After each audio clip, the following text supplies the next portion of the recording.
When you think of Magic the Gathering, what immediately comes to mind? What cards pop into your head first? Is it your favorite removal spell depicting an angel getting deleted, a counter spell with Jace on it, a big hulking kaiju, a small conniving imp, a game warping enchantment with too much text on it, or is it Spider-Man? Magic, a game that's captivated millions over the years with its rich storytelling and world building, its unbelievably complex and rewarding gameplay, its art that maintains such a high standard of quality that pieces for the game are hailed as some of the best general fantasy art of all time, one of the greatest games ever made with a 30+ year legacy, is currently having an unprecedented identity crisis.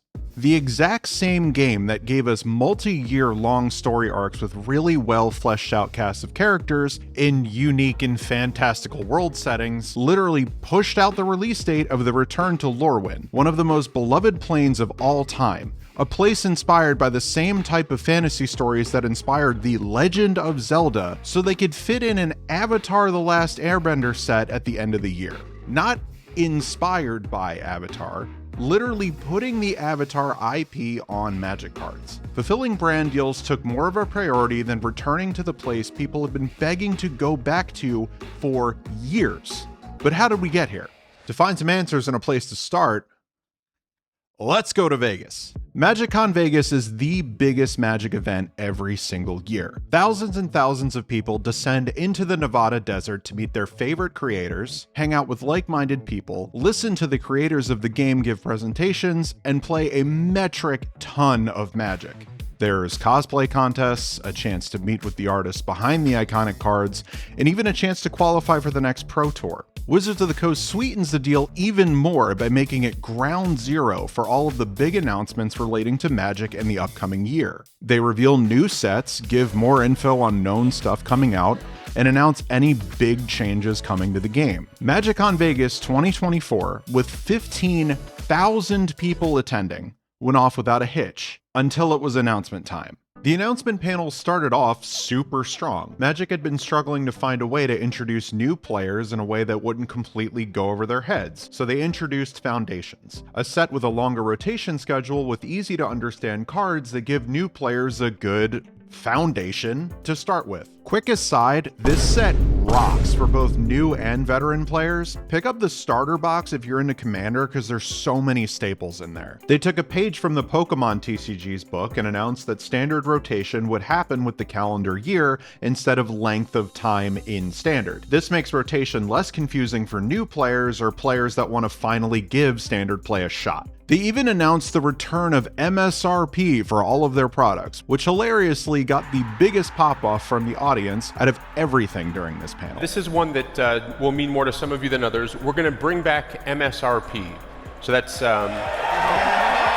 That is the biggest reaction we've gotten so far. You did it! Yeah, so for some reason they decided to do away with MSRP for a while. They said this was done to give the LGSs a little bit more leeway in their pricing, but it just ended up causing a headache for every single person involved. From here, things got bleak.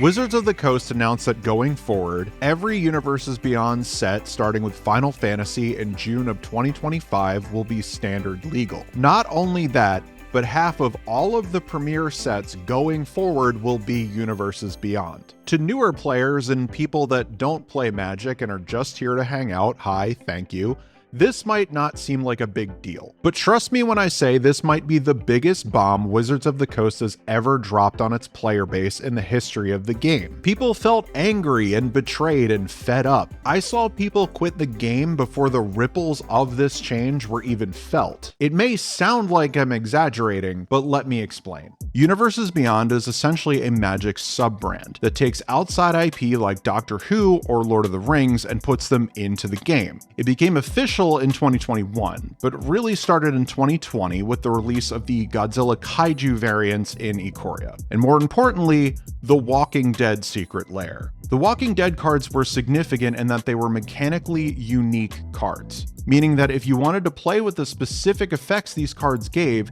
you had to use these specific characters in your decks, whether or not you actually liked The Walking Dead. In contrast, the Godzilla variants were reskins of existing cards. So if you liked what the cards did, but didn't want to use Godzilla and Friends for some reason because you're lame or whatever, you had that option. Thankfully, the Walking Dead cards weren't particularly game-breaking or essential to any deck, so you didn't really have to engage with them.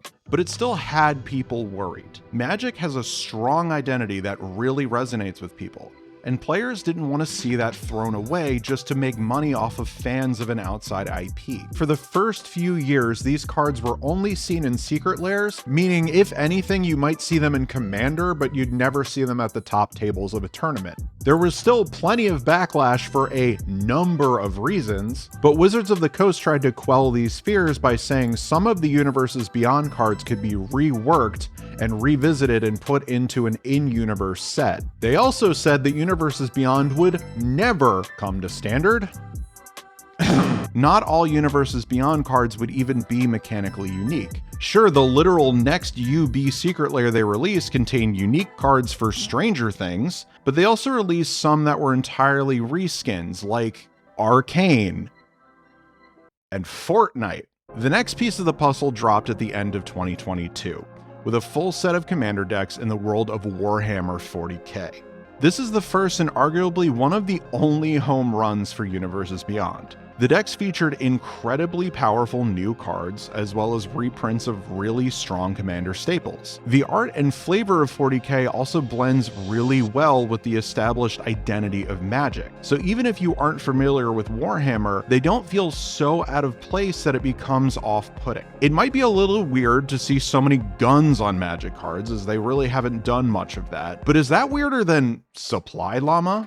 Then came the first major release for Universes Beyond with Lord of the Rings: Tales of Middle-earth. This was a full-fledged set with its own booster packs and commander decks, and it wasn't standard legal, but it was designed to be used in Modern. Tales of Middle-earth was really highly praised when it came out, and was the highest selling set at the time while it was on store shelves. I know that some people are going to say that Adventures in the Forgotten Realms and Battle for Baldur's Gate also count as Universes Beyond sets, but that's kind of a gray area because Wizards of the Coast owns D&D. Okay, well, if Universes Beyond is such a problem, why were these sets so well received? Look at the cards side by side with in-universe Magic cards. If you didn't know any better, you'd never guess that these were from different IPs at all. Sure, they all look a little different, but going to different planes is normal for Magic. Now let's go back to the Fortnite secret lair I keep bagging on. These two things look insane side by side. If the outside AP clashes too hard, it creates a jarring experience for players who aren't expecting to see it. Honestly though, I don't see Universes Beyond as a net negative. I think it's a legitimate way to introduce people to the game that wouldn't have necessarily had any interest before. It's the same reason why gacha games do so many collaborations. You can get people that weren't interested in your game into it because you have a character from a game that they like. So the crossover there will hopefully get other people to play your game and spend money. Hell, Dave the Diver got me when they announced a free Godzilla DLC. It's marketing that works as long as you understand the audience you're trying to bring in. Dave the Diver adding Godzilla into their game world makes sense. You're going to the depths of the sea to try and catch bigger and bigger fish, and Godzilla spends a lot of time in the ocean. What is the most dangerous game if not a goddamn kaiju? I couldn't imagine the same kind of collaboration working and feeling organic if it were sending Dave the Diver out to deal with, I don't know, SpongeBob?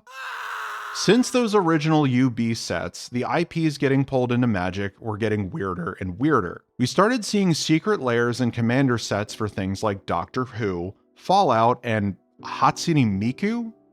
Did you know there was a Tomb Raider secret lair? I didn't. I only found out about it after watching a CGB video, but at least we were getting in-universe Magic sets alongside this.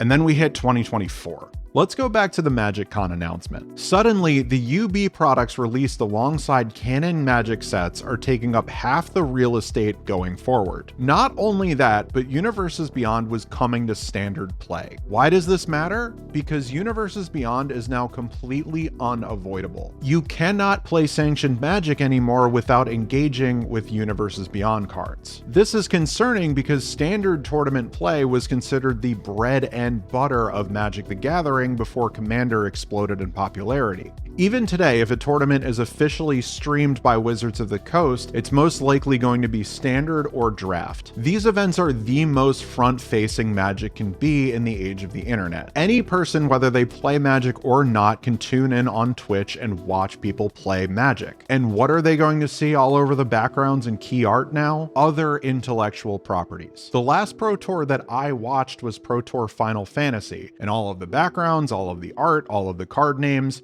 it was all Final Fantasy. I love Final Fantasy, and that series is so important to me on a fundamental level. But when I tune in to watch high-level Magic, I want to watch Magic. I love the Final Fantasy set.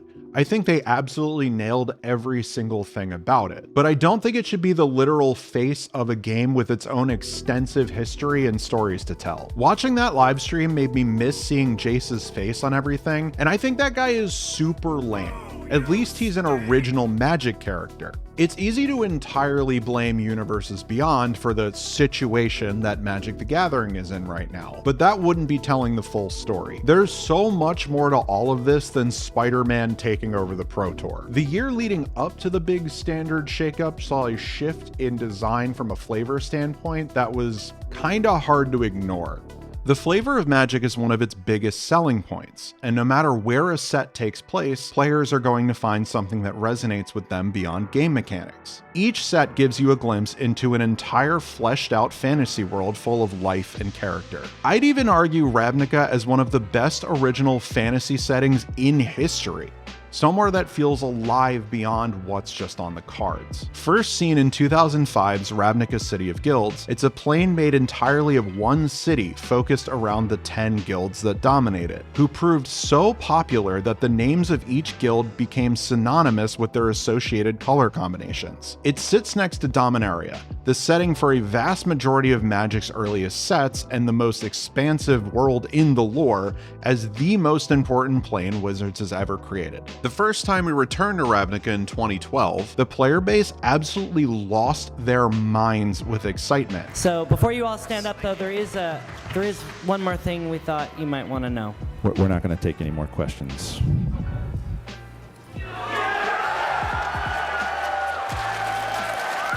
And we got to return again a few times since then. It even happened last year with Ravnica Remastered, which felt really weird to draft. Had a bunch of weird includes and balance issues, and didn't have a ton of value beyond the Shockland reprints. Then right after that came a set called Murders of Karlov Manor. MKM for short was a murder mystery, in which a random assortment of characters from Ravnica lore were suddenly detectives on a case to try and solve the murder of a member of the Karlov family, I guess? It's not all that clear. The art was a mishmash of Ravnica characters and set pieces that don't really have a strong identity, a bunch of generic mystery tropes, whatever the hell is going on here, and full art lands that, while cool, don't really capture Ravnica either. It gave us the Surveil lands, and those are insanely good, but beyond that, who is this set for? There's some cool stuff going on mechanically, but from a flavor and world building standpoint, it feels half-baked. Oh, and also for some reason they made a Ravnica Clue game.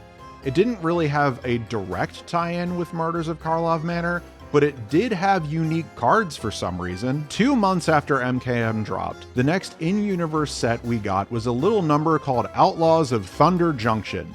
Oh no. If you've ever heard a Magic set referred to as a hat set, OTJ was the start of that. The long and short of the setting was a random cast of Magic characters getting thrown onto a desert plain and given cowboy hats. Seriously.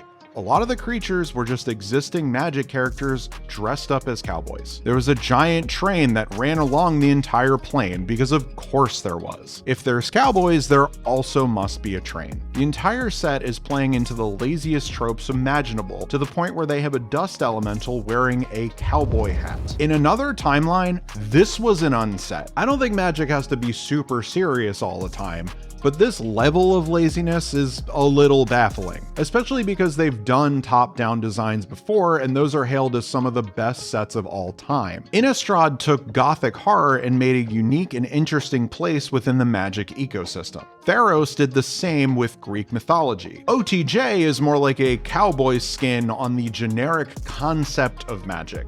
Same with MKM, but with detective novels. I could make a separate video on how much this kind of design bothers me, but honestly, it's taking a lot out of me to make a video this negative. Thankfully, not all hope was lost. Next, we visited the Redwall-inspired plane of Bloomborough. No humans to be found here, just woodland little creatures with D&D classes fighting giant woodland creatures called Calamity Beasts. It's cute, it's humorous, it's full of heart, and best of all, you can see the conflicts developing within the card art, and the flavor text does an amazing job to flesh out the world. It takes a few seconds of looking at the card file to see that Mabel is clearly the main character. You can see which races are friendly with each other and which aren't, and it's obvious that the Calamity Beasts are really powerful and need to be calmed the hell down. In my opinion, this is the best original plane we've seen since Magic stopped doing blocks. I don't know if that's like a hot take or whatever, but Bloomborough rocks. And we had exactly 56 days to bask in its glory before we had to move on to Duskmourn. Duskmourn is one giant haunted mansion ruled by a demon named Valgavoth, who was imprisoned in the house long ago on an unknown plane and used his power to expand the house to cover it entirely. It became both his prison and his feeding ground, and the population is full of horrific nightmare creatures and the survivors of his feedings that formed a cult in dedication to him. This place is a horrifying top-down design, taking inspiration from modern cinematic horror instead of the gothic horror of Innistrad. Sounds pretty cool, right?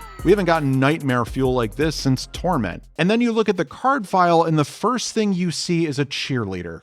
This is, I think, the first time a Magic set has felt like it was a victim of the dreaded studio meddling. You know, when you can tell a piece of art has a clear vision and instead of letting the author cook, some suit comes in and makes it less weird or more marketable to appeal to a mass audience. That's Duskmourn. What could have been Magic's first grim dark setting was softened up by a bunch of Stranger Things ass inclusions. I wish they would have just made more glimmers. Those are cool. I love the idea of uncorrupted spirits as a reminder of the world before Valgavoth ate it. Why include a cycle of humans with actual horror trope names if not to devalue the setting? These types of decisions drive me insane in any medium, and I definitely never thought that this would happen to Magic. Everything I just talked about was the year leading up to the con announcement, and I didn't even include any of the Universes Beyond or Secret Lair stuff. We had a total of 10 different Magic products come out in 2024. That's almost one per month, and only a fraction of those actually felt like Magic. What is going on? How are you supposed to keep up with any of this? Has it always been like this? No! For a majority of Magic's existence, we got 4 standard legal, now called premier sets per year, along with the odd box set or collector's edition or something. Starting in 1996 with Mirage, Magic moved on to a block release schedule. Each block consisted of 3 premier sets that were designed to tell one continuous story and be used together in standard and draft. The first set of each block was a large set containing 240 plus cards. The following 2 would be small sets which contained less than 200 each. There was another type of premier set called a core set. These contained strictly reprints until Magic 2010 and were designed to get newer players into the game with simpler cards, a lot like how Foundations is today. 2011 on, they started to release pre-constructed decks for the Commander format. They didn't do it in 2012. We got the Commander's Arsenal, but that was only because they completely underestimated the popularity of the pre-constructed decks and Commander as a whole, so they kind of scrambled to put something together. And then 2013 and on, we started getting precons. But then they just kept adding to the pile as time went on. Now we have a set of Commander decks that come out with each set, not including the Universes Beyond specific Commander decks and premium products, a Masters set like Ravnica Remastered or Modern Horizons, and not to mention a new Secret Lair could just appear at any time. Now you'd think if they're making so many sets per year that each one of them would be pretty small, right? You'd think that, But no, since they did away with blocks, every set is a large set now. So each set now, you're looking at a minimum of 240 cards. And that's not including the 3 to 5 different art variants of a chunk of each set. I wanted to put a comparison here between how many unique cards were released in 2015, 10 years ago, to 2024, but I couldn't find an exact number of cards that were released in 2024. Let's take a look at this chart from Only on Tuesdays because I think it illustrates the point perfectly. For the first 10 years, it's looking pretty steady, with a couple of years that stick out, but some of the sets released in those years were really small, like less than 100 cards. We start to see more stuff around the 20-year mark, but it's the same amount of standard sets with more premium products and stuff like that sprinkled through. Okay, cool. This isn't like a ton, and a lot of the premium products at the time were reprints. It makes sense. The game had been out 20 years at that point, and some of the cards back then were old already, so it's good to do reprints to get them back into players' hands and stuff. Now let's move to the end of the chart. Huh? My God, this thing goes all the way down the page. 48 plus secret layers? We don't even have an exact amount of secret layers? This chart only goes up to 2022, and I can guarantee things have not slowed down since. If you, like me, follow your favorite creators on Blue Sky, you'll notice that new card alerts are popping up every goddamn day. A new set will drop, and then not even a week later, we'll start seeing previews for the next 3. It's exhausting. The constant bombardment of previews and information has made it really difficult to just enjoy the sets that are already out. We used to get about 2.5 months with each set,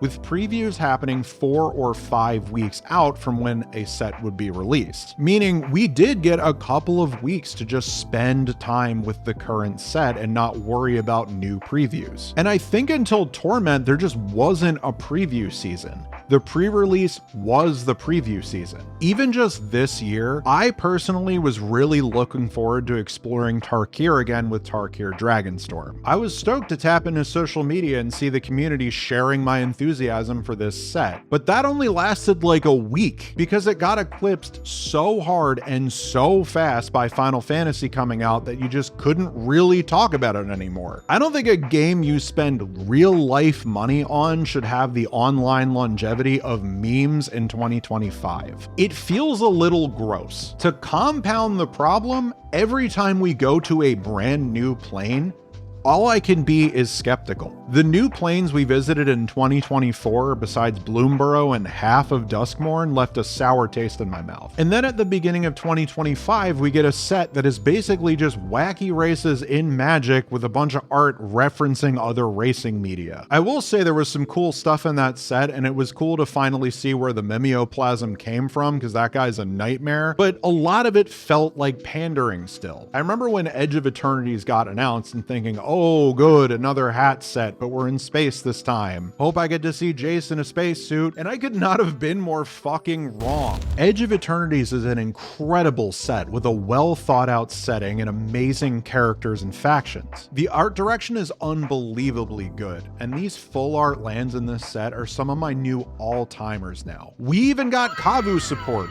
in 2025. Edge of Eternities is the Magic creative team showing us they still got it, that they can still take us to new worlds and leave us in awe. But at the same time, you can't blame me for being skeptical with all the weirdness that's been happening recently. Look, this wasn't the video I was planning on making next. When I created this channel, I wanted it to be a place where I could just share what I thought was cool about Magic with the world. I didn't know exactly what that meant yet, but I did know I didn't want to be another one of those channels that just complained all the time. I want to talk about the good in this game, and there's still so much good to be had. It's just a little difficult to ignore everything that's been going on. I've been finding it harder and harder to keep that enthusiasm for Magic lately, which is part of the reason why it's taken me so long to post again on this channel. And this probably sounds like I'm about to quit Magic, but honestly, that couldn't be further from the truth. I love Magic so much. It's my favorite game of all time.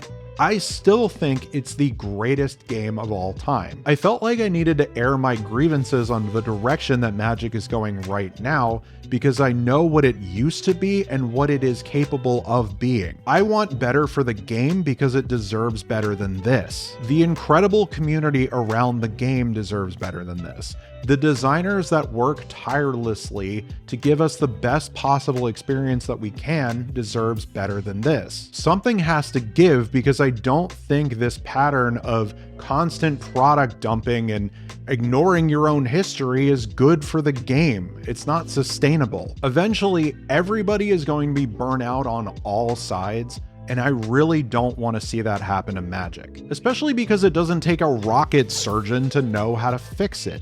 Just slow down. Letting off the gas a little bit would be enough to cure a lot of the fatigue players are experiencing right now. And it'd be a lot easier to keep up with the game constantly if we were back to 5 sets a year, but I know that's wishful thinking at this point. And as I said before, I don't hate Universes Beyond. I think it has its place in the ecosystem. I just don't think it should be the face of the game. Like I said, Final Fantasy, super important to me. Love every single card in that set.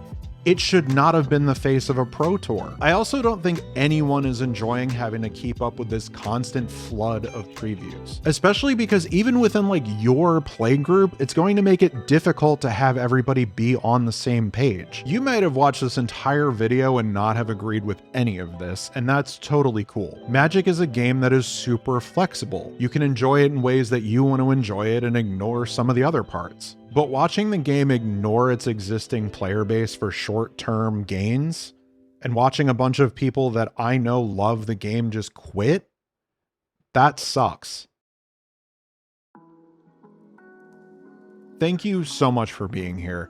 I recently just hit 1,000 subscribers, a number that I thought was going to take me way longer to hit based on how many videos I've put out. And if you're watching this and you realize you're not subscribed, hit the button or punch it in the face or whatever I gotta say to make you click it. And if you're still here, let's talk about what's next for this channel. I mean it when I say the burnout with Magic is pretty real right now, but I don't want to stop making videos. I think if you see me in the future shift to non-Magic content, don't be super shocked. A big chunk of you found this channel because you are Godzilla fans that also happen to play Magic, and that is awesome. And I also love Pokemon. I say it in like every single video, and I'd love to talk more about that too. I'm never gonna stop making content for Magic. There's so much to talk about. I've been playing this game for longer than somebody in my play group has been alive, but I'm still trying to figure out what I'm actually doing with the channel. You are gonna see more videos more frequently. I think I'm finally over what was going on for the past 5 months. But since I hit 1,000 subscribers and made YouTube partner, I'm going to open up my memberships. Right now, I'm not entirely 100% sure what I'm going to do with those memberships. So think of it as just a way to support this channel for now. I am thinking about private live streams, maybe in-depth videos. Maybe I'll do like a weekly like deck build or something if you guys are interested in that. But I'm not exactly sure what it means yet, but your support means the absolute world to me. Thank you so much for watching until the very end. I have been Foxherder, and you have been wonderful.